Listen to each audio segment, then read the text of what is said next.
رسول الله وعلى آله وأصحابه وأزواجه وذريته أجمعين. أبي هريرة رضي الله تعالى عنه أن رسول الله صلى الله عليه وسلم قال: ما من أحد يدخله عمله الجنة. فقيل: ولا أنت يا رسول الله صلى الله عليه وسلم؟ قال: ولا أنا إلا أن يتغمدني ربي برحمته. رواه مسلم في كتاب صفة المنافقين. سلسلہ وار عذاب جہنم اور عذاب جہنم کی فکر میں انسان کو کس قدر منافق رہنا چاہیے، اس سے بچنے کی تدبیریں اس طرح کرنی چاہیے، اور خود رسول اللہ صلی اللہ علیہ وآلہ وسلم اپنی امتیوں کے لیے اس قدر خوف زدہ اور مرعوب ہوتے تھے اور ڈرتے تھے کہ کہیں میری امت جہنم میں نہ چلی جائے۔ آئے دیکھیں گے کہ انسان جہنم سے نجات کیسے پاتا ہے، کیسے بچتا ہے، انسان کیسے بچ سکتا ہے۔ آئے کہ انسان نیکیوں کا انبار لے آئے تب بچ سکتا ہے، یا پھر اپنے اعمال پر بھروسہ کر کے بچ سکتا ہے، اپنے کردار پر نازا ہو کے بچ سکتا ہے، یا وہ انداز کیا ہوگا جس سے انسان اپنے آپ کو جہنم سے بچا ہے۔ تو حضرت رسول اللہ صلی اللہ علیہ وسلم کے ساتھی امیر المحدثین حضرت ابو ہریرہ رضی اللہ تعالی عنہ بیان فرماتے ہیں کہ رسول اللہ صلی اللہ علیہ وآلہ وسلم نے ارشاد فرمایا، آپ بیان فرماتے کہ ما من احد يدخله عمله الجنہ، کوئی انسان کوئی بھی جنت میں اپنے عمل کے بنا پر داخل نہیں ہو سکتا۔ کوئی بھی آدمی جنت کے اندر اپنے اعمال کے بنا پر داخل نہیں ہو سکتا، چاہے وہ جتنے بڑے رہیں۔ حدیث پاک کے اس ٹکڑے سے ان لوگوں کو ہوشیار ہونا چاہیے اور چاہے کو چوبند ہونا چاہیے جو آدمی اپنی حقیر عبادتوں کو اعلیٰ ترین سمجھ کر کے مگن رہتا ہے اور اس عبادت پر جو بڑی مشکل سے نہ چاہتے ہوئے بھی کرتا ہے اور کر کے اپنے آپ کو سب سے بڑا عبادت گزار نیکوکار میں شمار کرتا ہے، ان لوگوں کے لیے حدیث پاک میں بہت بڑا سبق ہے۔ جو آدمی عبادت تو کرتا ہے لیکن اس عبادت میں شرک کی آمیزش ہوتی ہے، یعنی ریاکاری ہوتی ہے۔ عبادت تو کرتا ہے مگر انسان سامنے والے انسان کو آجو باجو دائیں بائیں والوں کو مطمئن کرنا چاہتا ہے کہ میں بااخلاق ہوں، میں نیکوکار ہوں، میں مومن ہوں، میں مسلمان ہوں، میں عبادت گزار ہوں، تقوی شعار ہوں اور ذکر کرنے والا انسان ہوں، مسجدوں کو آتا ہوں۔ انسان عبادت کرتا ہے اور عبادت کر کے وہ اپنی عبادت پر غرور کرتا ہے، گھمنڈ کرتا ہے۔ اگر کوئی دوسرا آدمی رہے جو دیکھنے میں اس سے کمتر سمجھ میں آئے تو اس کی عبادت کو حقیر سمجھتا ہے اور یہ سمجھتا ہے کہ اب اس سے بڑا کوئی عابد و زاہد ہے ہی نہیں۔ ایسے آدمی کے لیے مسلم شریف کی حدیث پاک پیغام سناتی ہے کہ تمہیں ضرورت نہیں اس بات کی کہ تم اپنی عبادت پر نازا ہو، تم اپنی عبادت پر غرور کرو، تم اپنی عبادت کو بہت بڑی عبادت سمجھ کر تم اس خواب غفلت میں پڑے رہو اور رب کی رحمتوں سے محروم ہو جاؤ۔ اور یقیناً رب کی رحمتوں سے جو انسان دنیا و آخرت کے اندر محروم ہو گیا پھر اسے جنت میں کوئی داخل نہیں کر سکتا، کوئی اسے جنت میں لے نہیں جا سکتا، کوئی بھی انسان چاہ کے بھی جنت میں نہیں جا سکتا اگر وہ انسان اللہ کی عبادت، اللہ کی رحمتوں سے محروم رہ گیا۔ رسول اللہ صلی اللہ علیہ وسلم کی حدیث پاک یہ پیغام دیتی ہے کہ کوئی بھی انسان اپنے عمل کے بلبوتے پر جنت میں جا ہی نہیں سکتا۔ یہ فرمان گرامی جب آپ کی آپ کی اس حدیث پاک کو آپ کے صحابہ نے سنا تو کہنے لگا فقیلا ولا انت یا رسول اللہ صلی اللہ علیہ وسلم، اے اللہ کے رسول کیا آپ بھی؟ اللہ اکبر، کتنا بڑا سوال تھا اور کتنا بڑا جگر ہوا ہوگا صحابہ کرام کا کہ آپ بیان فرما رہے ہیں کہ کوئی بھی آدمی اپنے عمل کے بنا پر جنت میں نہیں جا سکتا۔ صحابہ نے پوچھ لیا کہ اللہ کے رسول کیا آپ بھی جنت میں نہیں جا سکتے؟ ارے بھلا وہ انسان، وہ کامل انسان جنہوں نے جنت کی تفریح کر کے ہمیں آ کر کے بتلائے کہ جنت میں ایسے ایسے نقشے، ایسے ایسے ڈیزائن اور ایسی وہاں کی جو خوبصورتی ہے، وہاں کا حسن ایسا ہے، وہاں کا جمال ایسا ہے۔ صحابہ کرام رضوان اللہ علیہ مجمعین نے پوچھا تو کہ سوال بڑا گہرا تھا، آپ کا فرمان بڑا گہرا تھا، اس کے اندر باریکی بڑی تھی کہ کوئی بھی انسان عمل کے بنا پر جنت نہیں جا سکتا، تو آخر جائے گا کس بنا پر؟ آدمی روزے رکھ کر، نمازیں پڑھ کر، عبادات کر کے، ذکر کر کے، تلاوت کر کے جنت میں جائے تو جائے کیسے؟ بہت بڑا سوال تھا۔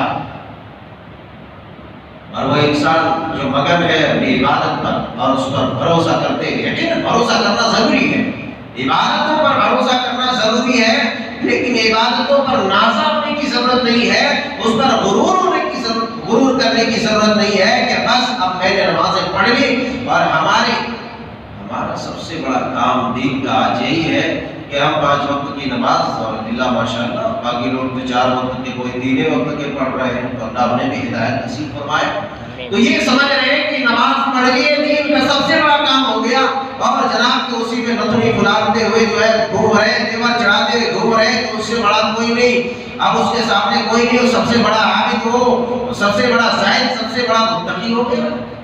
ایسا نہیں، اگر ایسا ہوا تو خسارہ اس کے نصیبے میں ہے، اس کی قسمت میں تباہی اور بربادی ہے، بلکہ آدمی کو عبادت کرنے کے بعد اس پر ڈرنا چاہیے اور رونا چاہیے کہ اللہ تبارک و تعالیٰ میری ان حقیر عبادتوں کو تو قبول کر لے، نہ کہ نتنی پھلا کر دوسروں کو چھوٹا اور حقیر کمتر سمجھتے ہوئے اپنے آپ کو سب سے بڑا سمجھے۔ اگر ایسا رہا تو آپ کو کوئی جنت لے نہیں جا سکتا۔ اتنا بڑا سوال صحابہ کرام نے پوچھا کہ اللہ کے رسول کیا آپ بھی نہیں جائیں گے؟ کہنے لگے، آپ نے فرمایا، واقعی آپ نے فرمایا، آپ کا فرمان اگر دل کی گہرائی میں اتار کر اسے پرکھا جائے، اس کو سوچا جائے، دل کی گہرائی میں اسے لیا جائے، تو بات سمجھ میں آتی ہے، ہماری عبادتوں کی وقت اور ہماری عبادتوں کا مرتبہ سمجھ میں آتا ہے، اور ہماری عبادتوں کی حیثیت سمجھ میں آتی ہے کہ جن عبادتوں پر نازا ہو کر کے آج ہم نے ساری دنیا کی اچھی اچھی چیزوں کے اور اپنے کردار تک کے، اپنے اخلاق اور آداب اور گفتار تک کو ہم نے اطلاق دے دیا ہے، اسے چھوڑ دیا ہے اسے مستق، اور خالی اپنی عبادت پر جو ہے مغرور ہو کے گھوم رہے دنیا کے اندر۔ اس حدیث پاک میں بڑا پیغام ہے، فرماتے والا انا الا ان يتغمدني ربي برحمته، نہیں میں بھی نہیں جا سکتا، میں بھی جنت میں نہیں جا سکتا اپنے اعمال میں بھی نہ پڑا۔ کتنی بڑی بات تھی، ہاں مگر یہ کہ میرے رب کی رحمت مجھے ڈھانپ لے، میرے رب کی رحمت مجھے ڈھانپ لے۔ اگر میرے رب کی رحمت میرے اوپر ہوئی، مہربانی ہوئی، میرے رب کی رحمت میرے اوپر چھا گئی، مجھے ڈھانپ لیا رب کی رحمت نے، تو ہی میں جنت میں جا سکتا ہوں، ورنہ جہنم سے کوئی بھی آزاد نہیں ہو سکتا، کوئی بھی بچ نہیں سکتا۔ اسی لیے ضرورت ہے ہمارے اعمال کی، ہمارے عبادات کی، ہمارے اذکار کے محاسبے کی، کہ ہم نے کتنے اعمال کیے ہیں اور اس پر کتنا ہمیں کانفیڈنس ہے، کتنا بھروسہ ہے، کتنا یقین ہے، اس میں یقین ہے کتنا، اور یقین کے کس دہانے پر ہم کھڑے ہیں، اور ہمیں اس عبادت پر، اس اعمال پر، اس اذکار پر ہم نازا کتنے ہیں۔ اگر خالی ہم نازا رہے، خالی ہم اسی پر پڑے رہے اور رب کی رحمتوں کا مطالبہ نہیں کیے، تو رب کی رحمتوں کے بغیر کوئی جہنم سے آزاد بھی نہیں ہو سکتا، جنت میں داخل بھی نہیں ہو سکتا۔ جب رسول اللہ صلی اللہ علیہ وسلم اپنی ذات گرامی کے بارے میں یہ بات کہے، تو اب ہمیں سمجھنے کی بات ہے کہ ہماری کیا حیثیت ہوگی اس مقام پر۔ اللہ تبارک و تعالی دنیا و آخرت میں ہم سب کو اپنی رحمتوں میں رکھے، اور خاص طور سے ہمیں اپنی خاص رحمت سے جہنم سے آزاد کر دے اور جنت میں داخلہ فرما۔ اور یہ مہینہ ہے جہنم سے آزادی کا، یہ مہینہ ہے جہنم سے رہائی کا، تو ضرورت اس بات کی ہمیں ہے کہ آپسی گفتگو، آپسی جو ہے مذاق اور استہزاء میں نہ پڑ کر کے، وقت کو ضائع نہ کر کے ہم اللہ تبارک و تعالیٰ کے فضل کو طلب کریں اور مانگیں، اللہ تبارک و تعالیٰ سے جنت کا سوال کریں اور جہنم سے آزادی اور رہائی کی بھیک مانگیں، روئے رو رو کر اپنی عاقبت سنوارنے کا یہ مہینہ ہے۔ اللہ تبارک و تعالیٰ نے یہ دے دیا، لیکن افسوس ہوتا ہے ان لوگوں پر جو گھر تو گھر ہے، باہر تو باہر ہے، مسجدوں میں رہ کر کے آپسی گفتگو اور مذاق اور استہزاء میں اور موبائل کے چھڑنے میں اپنا وقت گزار دیتے ہیں اور اپنے رب سے مانگتے رہی، مانگنے کا کوئی وقت نہیں۔ اللہ تبارک و تعالیٰ کے پیارے رسول مصدع سناتے ہیں، خوشخبری سناتے ہیں کہ روزے کی حالت میں کی ہوئی دعا واقعی قبول ہوتی ہے اور اللہ تبارک و تعالیٰ اسے رد نہیں کرتا ہے۔ تو اللہ تبارک و تعالیٰ سے دعا کرے اور مانگے۔ رسول اللہ صلی اللہ علیہ وسلم متعدد مواقع پر آپ اللہ تبارک و تعالیٰ سے دعا کرتے رہتے، اللہم انی اسألک الجنت من فضلک، اے اللہ تو اپنے فضل سے، اپنے کرم سے، اپنی رحمت سے پروردگار کو اپنی جنت ہمیں عطا کر۔ یہ اللہ تبارک و تعالیٰ کے پیارے رسول جن کا جنت میں جانا فکس ہی نہیں بلکہ فکس ہی فکس ہے، جہنم کا کوئی سوچ سکتا ہے؟ جب صحابہ کے بارے میں کوئی سوچ نہیں سکتا تو رسول اللہ جو امام الموحدین، امام کائنات ہے، ان کا عالم کیا ہوگا؟ ان کے جنت میں نہ جانے کا کوئی سوال اٹھتا ہے؟ کوئی سوال نہیں اٹھتا ہے۔ وہ سوال کر رہے ہیں کہ اللہ تو اپنے فضل سے ہمیں جنت دے دی۔ صحابہ اکرام جن کو جنت میں جانے کی بشارت دے دی کہ فلاں جنتی، فلاں تم جنتی، تم جنتی، تب بھی رو رہے ہیں تہجد کی نمازوں میں کہ اللہ ہمیں جنت دے دے۔ اللہ اکبر۔ عثمان غنی رضی اللہ تعالی عنہ، ان کے بارے میں آپ نے نہیں سنا کہ جنت میں جانا تو فکس کر دیا، اس کے باوجود قبروں کو دیکھ دیکھ کر چیخیں مار کر روتے تھے، دہاڑے مار کر روتے تھے۔ آخر وجہ کیا تھی؟ سبب کیا تھا؟ سبب یہی تھا، وجہ یہی تھی کہ اللہ اب بھی کہیں اللہ کی گرفت میں نہ آ جاؤں، اللہ ہمیں کہیں پکڑ نہ لے۔ اور اللہ تبارک و تعالیٰ کے عذاب سے، جس عذاب کا کوئی اندازہ نہیں لگا سکتا، اس عذاب سے ڈر کے کھوپڑیوں کو اٹھا کر دیکھ کر وہ بوسیدہ ہڈیوں کو اٹھا کر روتے۔ راوی بیان کرتے ہیں کہ اس قدر روتے تھے کہ آنسو کے چھڑنے آپ کے مبارک داڑھیوں پر سے گرتے تھے۔ اللہ اکبر۔ یہ وہ صحابی ہے جن کو جنت میں جانا رسول اللہ نے اللہ کے حکم سے فکس کر دیا تھا کہ عثمان غنی جنتی ہے، اور اس موقع پر جب آپ نے غزوہ تبوک کے لیے چندہ لیا، اس وقت کہا عثمان آج کے بعد جو کرے گا کرنے تو پھر بھی یہ جنتی ہے۔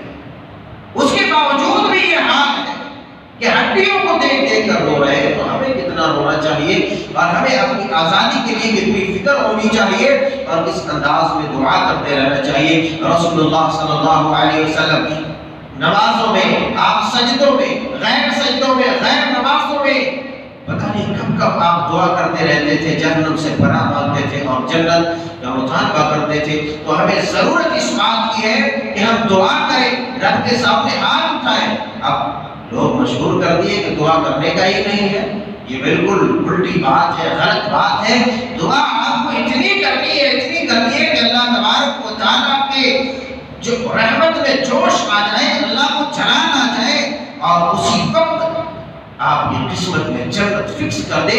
اس انداز میں آدمی کو دعا کرتے رہنا چاہیے، ہاتھ اٹھا کے بھی، سجدے میں بھی، اور ہر آن ہر وقت آدمی کو اللہ تعالیٰ سے دعا کر کے اپنی گردن کو جہنم سے آزاد کرنی چاہیے اور جنت میں اپنا داخلہ کرتے رہنا چاہیے۔ یہاں تک کہ رسول اللہ صلی اللہ علیہ وسلم سونے کے لیے جاتے، چونکہ سونا ایک انسان کو مرنے کے مترادف ہے، سونے کے لیے جاتے وہاں بھی اپنے رخسار مبارک پر ہاتھ یوں رکھ لیتے اور وہاں بھی دعا کر لیتے، اللہم قنی عذابک یوم تبعث عبادک۔ آپ نمازوں کے بعد بھی یہ دعا پڑھ لیتے، سونے کے وقت بھی پڑھ لیتے، کروٹ لیتے بھی پڑھ لیتے، دن میں، رات میں، صبح میں، شام میں۔ اللہ تبارک و تعالیٰ کے عذاب سے، جہنم کی آگ سے، جہنم کے عذاب سے، قیامت کی شدت سے، اس کے ہولناکیوں سے پناہ مانگ لیتے اور بچاؤ اختیار کر لیتے کہ اللہ تو مجھے اس دن کی شدت اور تکلیف سے بچا لے، جہنم کی آگ سے بچا لے، جہنم کے عذاب سے بچا لے، اور جنت کا مطالبہ بھی کر لیتے کہ اللہ تو ہمیں جنت عطا فرما۔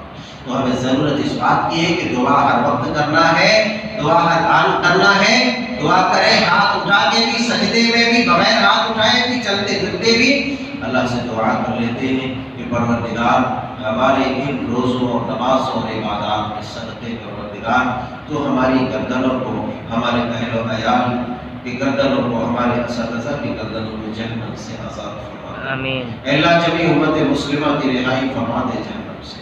اے اللہ دنیا کے اندر خوشحالی اور سلامتی عطا فرما، اور آخرت میں بھی تو اپنی رحمت سے ہمیں تھام لے اور جنت میں داخلہ فرما۔ آمین تقبل یا رب العالمین۔ اللہم اجرنا من النار، اللہم اجرنا من النار، اللہم اجرنا من النار۔ آمین تقبل یا رب العالمین۔ وآخر دعوانا